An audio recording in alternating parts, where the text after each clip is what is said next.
Bismillah, Assalamualaikum warahmatullahi wabarakatuh. Bagaimana kabar anak-anakku sekalian hari ini? Semoga tetap selalu ceria dan semangat ya. Hari ini bertemu lagi dengan Bapak dalam pembelajaran tematik. Kita sudah masuk buku tema 4 yang judulnya berbagai pekerjaan. Semoga kalian bisa memahami materi hari ini dengan baik. Kita mulai saja. Kita sudah masuk subtema pertama, jenis-jenis pekerjaan. Pembelajaran pertama, perhatikan lingkungan tempat tinggalmu. Apakah kamu tinggal di pegunungan, di dataran rendah, ataukah di wilayah pantai? Bagaimana jenis tumbuhan yang terdapat di sana? Pekerjaan apa yang ada di sana? Untuk memahami, ayo kita pelajari. Nah, di sini akan Bapak tampilkan sesuai yang ada pada buku teks kalian tentang tumbuhan yang dapat hidup di daerah sejuk, yaitu tanaman teh. Perhatikan teks bacaan berikut. Tempat hidup tanaman teh. Kamu bisa baca ya? Silakan dibaca.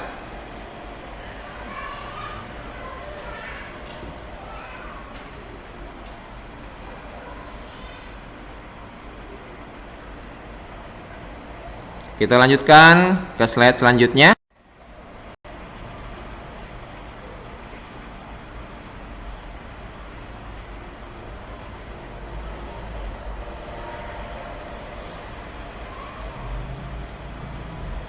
Baik, jika sudah selesai membaca, kita lihat pertanyaan-pertanyaan terkait teks bacaan tadi. Yang pertama di sini ada, di mana tanaman teh dapat tumbuh dengan baik? Jawabannya, di daerah wilayah pegunungan yang berudara sejuk. Yang kedua, bagaimana caranya agar tanaman teh dapat bermanfaat menahan erosi? Jawabannya, tanaman teh ditanam berjajar dengan rapi dan berjarak 1 meter. Yang ketiga, apa yang terjadi jika tanaman teh terus-menerus dikonsumsi? Dikonsumsi itu maksudnya dimakan ya. Dikonsumsi itu dimakan dengan jadikan teh celup ya, besar-besaran. Jawabannya, akan merugikan manusia karena lingkungan menjadi rusak. Jadi jumlah tanaman teh akan berkurang, otomatis dampaknya terhadap lingkungan nih. Yang keempat, apa yang sebaiknya dilakukan oleh petani agar tumbuhan teh tumbuh subur? Jawabannya diantaranya adalah, ini salah satu saja, membasmi hama yang menyerang tanaman teh. Lalu yang kelima, apa yang dapat kamu lakukan agar tanah yang digunakan untuk menanam tetap subur?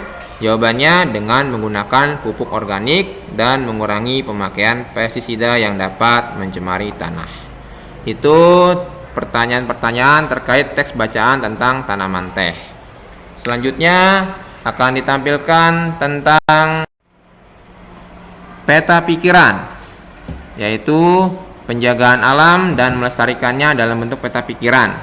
Di sini kamu bisa lihat ya, ada 8 poin atau 8 cabang bagaimana atau mengapa menjaga keseimbangan alam dan kelestariannya sumber daya alam itu penting. Kamu bisa salin slide ini, ditulis lagi di buku paket tematik kalian ya. Ada 8 penjelasan. Setelah kita mengetahui tadi tentang tanaman teh, kita juga harus mengetahui bagaimana proses pembuatan teh. Kita lihat proses-prosesnya. Di sini ada 4 tahapan yang ditampilkan di buku kalian. Itu ada di buku kalian halaman 4 ya. Kalau tidak salah di halaman 4. Yang pertama dimulai dari perkebunan teh. Teh yang kecil ditanam sesuai tadi ya, diberi jarak dengan rapi dan jaraknya 1 meter. Setelah teh tumbuh subur di perkebunan teh, nanti ada pekerjaan, ada orang yang bertugas untuk memetik teh. Nah, ini pekerjaan pertama yang dilakukan setelah teh sudah siap dipetik, ada pemetik daun teh. Pemetik daun teh ini akan mengambil teh-teh yang sudah siap untuk diolah dan yang sudah cocok, sudah pas untuk dibawa ke pabrik untuk diolah menjadi teh celup atau teh kemasan. Setelah dikumpulkan oleh pemetik daun teh, teh-teh tersebut dibawa ke pabrik. Nah, tahapan ketiga, daun teh tersebut akan diolah di pabrik. Diolah, dipisahkan mana yang bagus, mana yang sudah tidak bisa dipakai. Setelah itu akan dilakukan pengemasan seperti yang ada pada gambar di slide ini ya. Akan menjadi teh celup atau teh kemas. Ini tahapan proses pembuatan teh. Dari proses-proses ini kalian akan mengenal tentang pekerjaan-pekerjaan yang berhubungan dengan teh, dan kita akan bisa membuat diagram Venn-nya. Nah, ini diagram Venn namanya. Apa itu diagram Venn? Diagram Venn itu artinya kumpulan ya, kumpulan yang mengelompokkan suatu objek atau himpunan berupa benda atau pekerjaan. Nah, seperti yang ada pada gambar ini.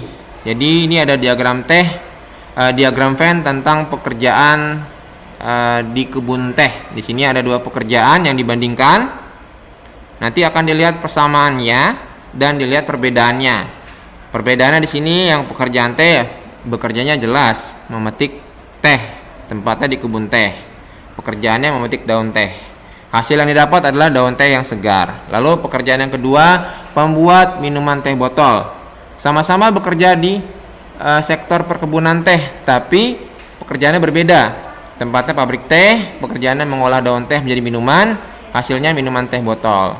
Nah, diagram Venn ini akan dibentuk oleh dua lingkaran yang berdempetan ya, yang bergabung sedikit. Nah, di tengah-tengahnya ini adalah persamaannya. Dari dua pekerjaan ini, dampak atau akibatnya pekerjaan pemetik teh maupun pembuat minuman teh botol itu akan mengkonsumsi atau akan menghasilkan teh ya yang diolahnya. Lalu akan pekerja juga akan mendapatkan untung berupa gaji dari pekerjaan yang mereka lakukan. Nah, ini diagram Venn-nya namanya, disebut dengan diagram Venn. Selanjutnya setelah kita mengenal tanaman teh, kita akan mengenal tanaman yang lain, dan ini berada di daerah dataran rendah dan di daerah pesisir pantai, yaitu tanaman bakau. Di sini disampaikan tentang fungsi tanaman bakau dan ada 6 poin. Kamu bisa lihat di buku kalian ya, itu ada di halaman 9. Bacakan. Pertama, tanaman bakau berfungsi untuk melindungi pantai dari erosi dan abrasi. Kalau erosi oleh air, dan itu berada biasanya di daerah dataran tinggi, peristiwa erosi ini.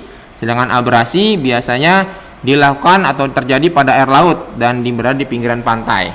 Nah, sama-sama keduanya ini pengikisan tanah ya. Nah, erosi dan abrasi. Yang kedua, tanaman bakau ini berfungsi menahan rembesan air laut ke darat.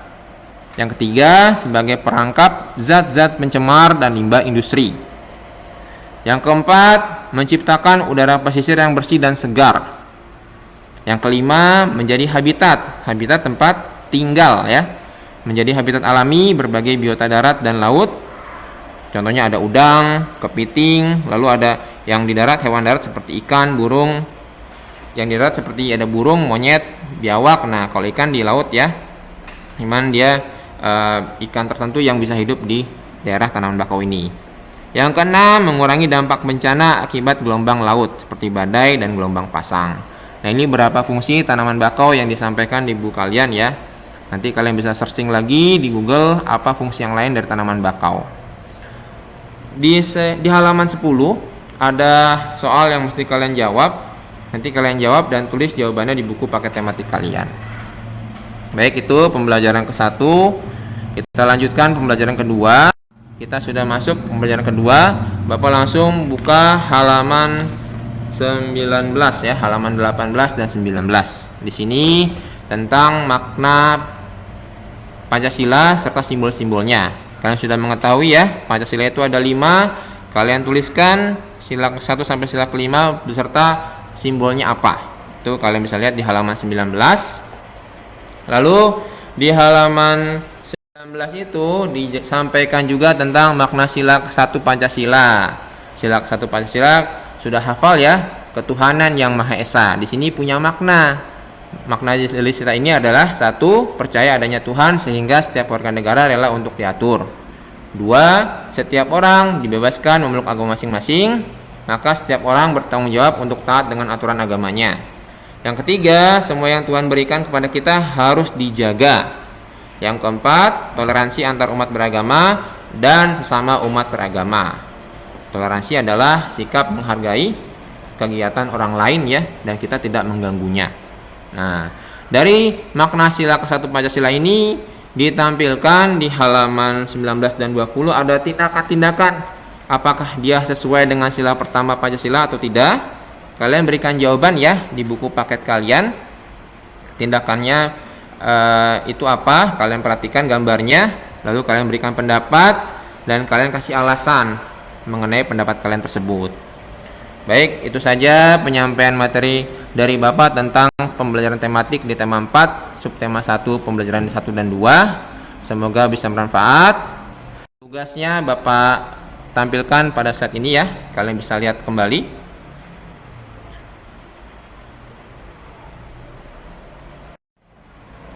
Baik, itu saja penyampaian materi dari Bapak untuk tematik hari ini. Semoga bisa bermanfaat. Terima kasih. Bapak ucapkan subhanakallahumma wabihamdika asyhadu an la ilaha illa anta astaghfiruka wa atubu ilaik. Wassalamualaikum warahmatullahi wabarakatuh.